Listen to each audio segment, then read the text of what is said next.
파이낸셜 뉴스인데요. 2025년도 10월 13일자 기사예요. 대출 막힐라, 실거주 의무 생길라, 마음 급해진 예비 매수자들.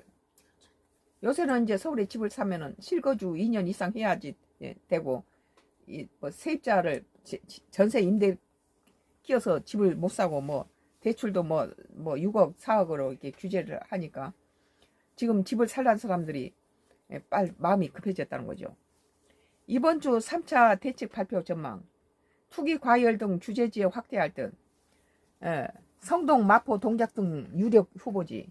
뭐 강남, 서초, 뭐 저쪽 어디,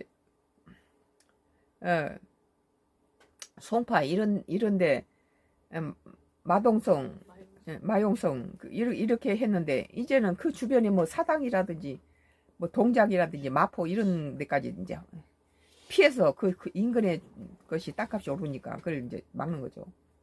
매매 앞두고 계약서 송금 서둘러 일각 폭발적 매수세 없을 거. 뉴스 보니 이번 주 규제가 발표될 것 같아 웬만하면 그 전에 계약서 도장까지 찍어야 할 것 같습니다. 오늘 저녁 괜찮으신가요?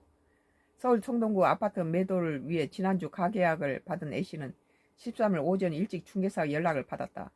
전날 당정이 이른바 3차 부동산 대책을 예고하자 마음이 급해진 매수자가 17일 잡아둔 매매 계약서를 나흘 앞당긴 것이다. 추가 규제가 사실상 확정되면서 매수를 계획했던 이들의 발걸음이 분주해진 양상이다. A씨는 안 그래도 중개사가 전화가 올 것 같았다며 대출 한도가 줄 수도 있고 실거주 의무가 생길 수도 있으니 계약서에 계약금 송금까지 마쳐야 매수니 마음이 편할 것이라고 전했다. 전세를 안고 살려고 했는데 실거주가 살아야 된다 하면은 세입자의 그 전세 계약금이 자기가 또 내야 되니까 차질이 생기겠죠. 매도인 입장에서는 규제 발표 전 빠른 거래가 나쁠 거 없다는 설명이다. 세입자가 최근 들어오는 집이라면 만약 갭투자, 전세 낀 주택 매수가까지 막는다면 나도 꼼짝없이 4년을 기다려야 팔 수 있게 된다고 했다. 업계에서는 이번 대책으로 투기 과열지구, 조정 대상 지역 등 규제 지역이 확대될 가능성이 높다는 관측이다. 이러면은 뭐 문재인 정부 때하고 뭐가 다릅니까? 현재 서울 내 규제 지역은 강남 3구, 강남 송파, 서초 송파구와 용산 등 4개 자치구다.